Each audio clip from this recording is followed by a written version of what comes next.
Bom, pessoal, vamos lá mais uma vez. Continuando com nossas propriedades coligativas, já estudamos 3: tonoscopia, ebulioscopia e crioscopia. Hoje vamos ver mais uma, que é a osmoscopia. Osmoscopia está ligada à osmose. Então, o que vem a ser a osmoscopia? Vamos começar pelo meio aqui. Estuda a movimentação de solventes através de uma membrana semipermeável, que é a própria osmose. Por isso que eu comecei por osmose aqui. Então, o que é osmose? Vamos lembrar até da biologia quando a gente era pequenininho. Osmose é a passagem através de uma membrana semipermeável. Então, vamos acompanhar aqui o nosso registro. Osmose, passagem do solvente de uma solução diluída para uma solução mais concentrada, ou de solvente puro para uma solução, por uma membrana semipermeável. Então, o que eu entendo? A osmose vai acontecer sempre do menor para o maior. Então, veja bem, do solvente para uma solução concentrada, ou de uma solução diluída para uma solução concentrada, sempre do menor para o maior. Isso é osmose, e por uma membrana semipermeável. Isso é osmose, tá? Em cima disso, nós podemos definir a pressão osmótica, que é o que vai nos interessar aqui no nosso estudo. Pressão osmótica será aquela pressão exercida para que a osmose não aconteça. Vamos dizer o seguinte, olha só, eu tenho aqui duas soluções, tá? Um recipiente, ou no caso 2 recipientes ligados. Eu tenho aqui uma membrana semipermeável, tá? Eu tenho aqui uma solução diluída, eu tenho aqui uma solução concentrada. Ora, então está aqui e está aqui. O que vai acontecer? Vai passar da diluída, vamos até aumentar aqui um pouquinho, vai passar da diluída para a concentrada, ou seja, nesse sentido, isso aqui é a osmose, ser da diluída para a concentrada. Bom, o que vem a ser a pressão osmótica? Vai ser a pressão exercida para que não ocorra a osmose. Então, quer dizer, eu vou vir aqui do lado da concentrada e vou exercer aqui, olha, uma pressão. Essa pressão é a pressão osmótica, que é chamada de, representada pela letra grega, π. Então, o que é pressão osmótica? A pressão exercida numa substância, numa solução concentrada, para que a osmose não aconteça. Ora, a osmose é sempre da diluída para a concentrada. Então, eu vou exercer aqui na concentrada, vou colocar um peso aqui, por exemplo, para não deixar ela subir. Por quê? A osmose não vai passar daqui para lá. O que seria a tendência dessa solução aqui? Um sobe, essa diminui. Então, eu estou exercendo uma pressão aqui externa para que isso não aconteça. Essa pressão exercida é o que eu chamo de pressão osmótica, simbolizada pela letra π. Então, como é que eu posso calcular a pressão osmótica ou a pressão que eu devo exercer sobre uma solução? Matematicamente, π é igual a mRTI. Bom, quem é quem? Já conhecemos isso. π é a nossa pressão osmótica, está aqui. M é a nossa concentração molar. R é aquela constante dos gases, que pode ser ATM ou Hg. T, a temperatura, que é em kelvins. E aqui surgiu um I. I é o fator de Van 't Hoff, que indica quantas mols de partículas eu tenho. Lembra que nós falamos aqui? Olha só, aproveitando o exemplo daqui. Eu tenho NaCl. Se eu coloco em água, eu tenho Na mais e Cl-. Eu tenho 2 mols de partículas aqui. Se eu colocar o açúcar ele não sofre dissociação, ionização, então eu tenho só 1 mol aqui. Então o fator de Van 't Hoff passa por aqui. Quantos mols de partículas eu tenho quando se dá uma dissolução? Bom, assim eu posso calcular matematicamente a pressão osmótica. Então, de novo, π, que é a pressão osmótica, é igual a M, concentração molar, constante dos gases R, temperatura, lembrando que a temperatura é em Kelvin, não posso esquecer, e é o fator de Van 't Hoff que está sendo acrescentado aqui. Tá? Assim, eu posso classificar as soluções de 3 formas. A solução pode ser hipertônica, hiper quer dizer maior, hipotônica, hipo quer dizer menor, isotônica, iso quer dizer iguais. Então quer dizer, uma solução hipertônica, ela tem mais concentração do que o padrão, ela está mais concentrada do que deveria estar. Hipotônica, a concentração dela está menor do que o padrão. E se eu falar em isotônica, ela quer dizer que eu estou comparando e tem mesma pressão para os dois, a nível de concentrações são as mesmas. Eu tenho como exemplo disso, às vezes nós guardamos uma salada, principalmente de folhas, né? Guardamos ela temperada. O que acontece às vezes depois de um certo tempo? Você quando abre lá o vasilhame, você percebe que as folhas estão murchas.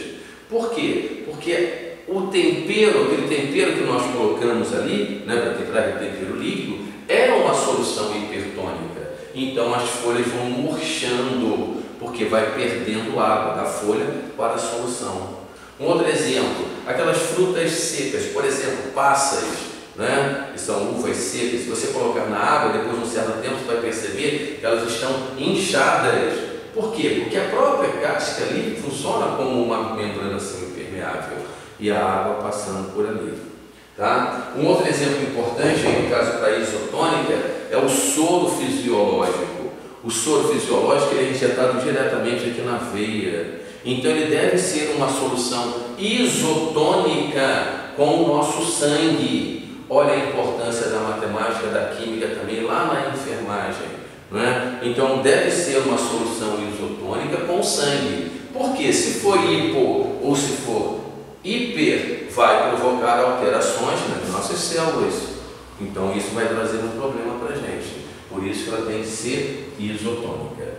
Bom, sendo assim, já lembrado o que é a osmose, o que é a pressão osmótica, é só lembrar que a osmoscopia vai estar estudando todo esse conjunto que nós acabamos de falar. Osmose, passagem por uma membrana semipermeável, sempre do menos para o mais. Tá? E não esquecer que depende do número de partículas, é o que eu falei naquela hora que eu chamei de fator de Van Toff. Não é? Um exemplo, se eu preparar uma solução aí com sal e uma solução com açúcar, a solução com sal deverá ter uma pressão 2 vezes maior, exatamente por esse raciocínio aqui. Ora, o sal de cozinha, Na+, Cl-, ele me produz aqui 2 mols. Já o açúcar, ele produz apenas 1 mol, porque ele não sofre uma separação. Então veja bem, os dois, considerando todas as mesmas coisas, o que vai influenciar para o sal de cozinha, I vai valer 2, para o açúcar, I vai valer 1. Isso vai provocar alteração. Então não posso esquecer, tá? Aqui não posso esquecer que depende do número de partículas. Bom, então isso é a osmose. Aí surge um outro assunto importante e interessante para a gente, que é a osmose reversa. O que vem a ser isso? Vamos aproveitar a própria palavra, o próprio nome, osmose reversa. Reversa quer dizer o contrário. Então, osmose, de novo, passagem por uma membrana semipermeável, do menos para o mais. Isso é osmose. A osmose reversa, então, vai ser o contrário. Passagem por uma membrana semipermeável, do mais para o menos. Só que, naturalmente, isso acontece do menos para o mais, que é a osmose natural. Isso é um fenômeno natural. A osmose reversa, então, ela vai ser um fenômeno ou um sistema forçado. Na natureza ela não vai acontecer. Então nós podemos provocar uma osmose reversa. O que seria a osmose reversa? Forçar a passagem de uma membrana semipermeável, sempre tem que ter a membrana, né? Do mais para o menos, reversa, que é o contrário. Como fazer isso? Aí é exercendo uma pressão osmótica maior do que a pressão osmótica natural. Então vamos lembrar o seguinte, olha só, eu falei aqui de pressão osmótica, eu tenho uma solução diluída e uma concentrada, a tendência vai ser passar da diluída para a concentrada, osmose. Eu exerci uma pressão aqui para não acontecer a osmose, Essa pressão eu chamo de pressão osmótica, então vai estabilizar o meu sistema aqui, com a pressão osmótica. Na osmose reversa, o que eu vou fazer? Essa pressão exercida aqui deverá ser maior do que a pressão osmótica, porque se ela for maior, ela vai descer e vai empurrar para o lado de lá, ou seja, vai forçar, vai provocar uma osmose reversa. Então, acompanhando aqui, ocorre quando a água, por exemplo, passa pela membrana semipermeável sempre do meio mais concentrado para o diluído, ou seja, o contrário da osmose, por isso que é reversa, por meio sempre, de uma força externa. Vamos de novo ver o desenho que nós colocamos aqui. Na osmose normal, que acontece naturalmente, o que eu tenho? A água e a solução concentrada. Então veja bem, a água, a membrana está aqui, a água passando para a solução concentrada. Desculpa. Com isso, o que acontece? O nível da água desce, o nível da solução concentrada sobe. Olha aqui a diferença que eu tenho aqui, ó. Vamos colocar aqui, considerando aqui, olha a diferença que eu tenho aqui, que é a pressão osmótica, que é a osmose normal que está acontecendo.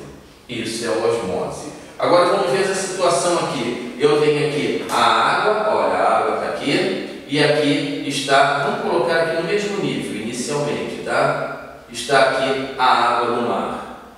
Então o que acontece? Osmose normal, vai passar água pela membrana, olha aqui, ó. De novo, isso aqui é a membrana semipermeável, que sempre tem que ter, Então olha só, a água vai passar da solução, ou melhor, da água pura, da água para a água do mar, que seria uma solução. Então, essa é a osmose.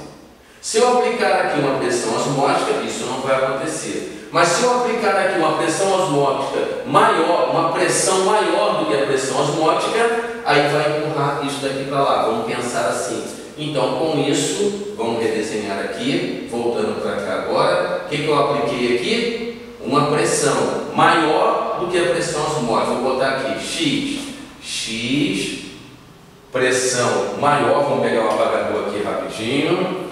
Então aquele X que eu estou aplicando ali é uma pressão maior do que a pressão osmótica. Então X, pressão maior que a pressão osmótica. Ou seja, eu estou dizendo que X é maior do que a pressão osmótica. Se ela é maior, o que vai acontecer? Ela vai acabar empurrando daqui para lá. Então, ou seja, eu vou ter passou pela membrana, é osmose. Como está no sentido contrário ao que deveria ter, ó, nesse caso vai ser o sentido para cá. Como está no sentido contrário, eu digo que a osmose é reversa. Tá? Aqui está acontecendo para cá, porque é uma osmose. Aqui, no sentido contrário, uma pressão osmótica. Como é que eu consigo? Exercendo uma pressão maior do que a pressão osmótica, forçando daqui para lá. Isso acontece, um exemplo prático bastante interessante, com a água do mar, um processo de dessalinização da água do mar.